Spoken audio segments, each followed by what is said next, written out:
we are going to explore the disturbing case of Silas Edward Vane, a man who haunted the Pacific Northwest during the late 1980s. We are telling this story to illustrate a terrifying reality that mirrors the Rodney Alcala case, reminding us that dangerous predators often hide behind a mask of charm and celebrity. By examining the life of Vane, known to the public as a charismatic radio DJ, we can better understand how psychopaths manipulate trust to commit terrible acts. This narrative serves as a warning that a friendly voice in the dark is not always safe, and that evil often wears a well-educated face. If you are interested in hearing more deep-dive crime stories like this one, please make sure to subscribe to our YouTube channel right now so you never miss a future upload.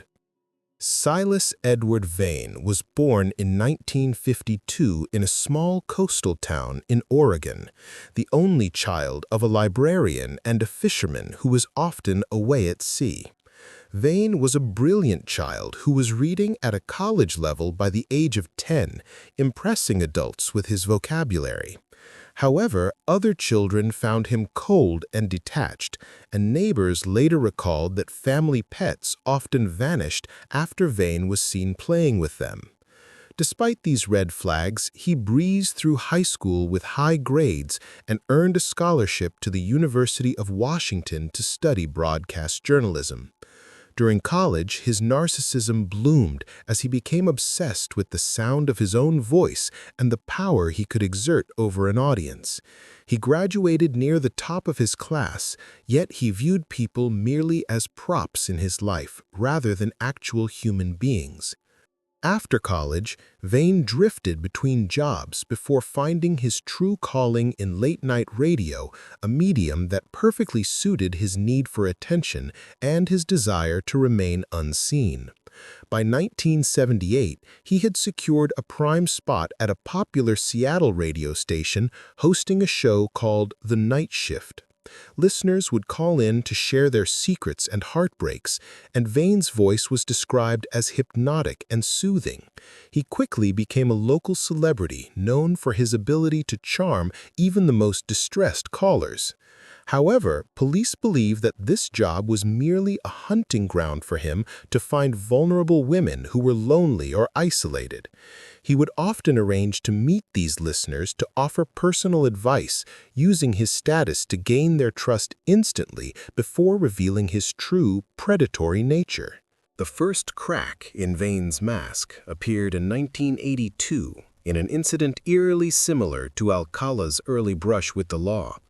A 19-year-old hitchhiker named Maria Gonzalez was picked up by Vane on a rainy highway outside of Tacoma.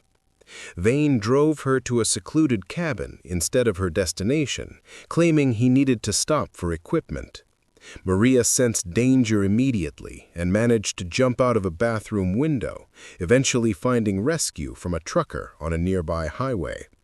When police questioned Vane, he remained calm and collected, claiming the girl was a fan who had propositioned him and became hysterical when he rejected her. Because Vane was a respected public figure with no criminal record, the police believed the radio star over the victim, and no charges were filed. Emboldened by this failure of the justice system, Vane's crimes escalated in severity throughout the mid-1980s. He began targeting women who were aspiring broadcasters and students who admired his work. In 1984, Sarah Jenkins, a 22-year-old journalism student who had interned at Vane's station, vanished after telling her roommate she was meeting a mentor for dinner. 2 months later, the body of another woman named Jenny Clark was found in a remote ravine, showing signs of strangulation and bound with professional audio cables.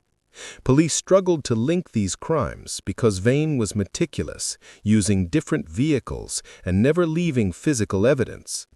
Unlike Alcala's photographs, Vane collected audio recordings as trophies, forcing his victims to speak into a high-quality recorder so he could listen to their terror later.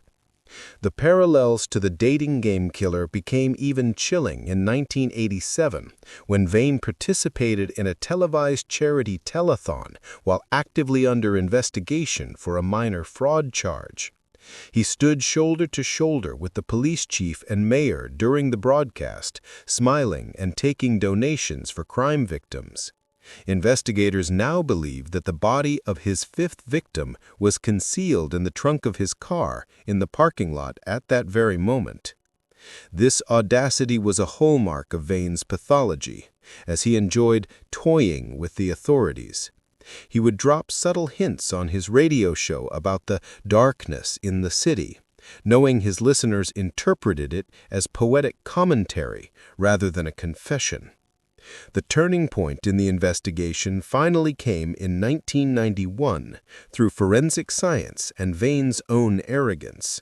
A cold case unit re-examined the binding materials found on Jenny Clark's body using newly developed DNA technology and found a microscopic trace of skin cells.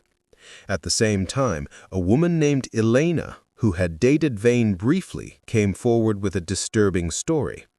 She told police she had found a box of cassette tapes in Vane's study labeled with women's names, and he had become violently angry when she asked about them.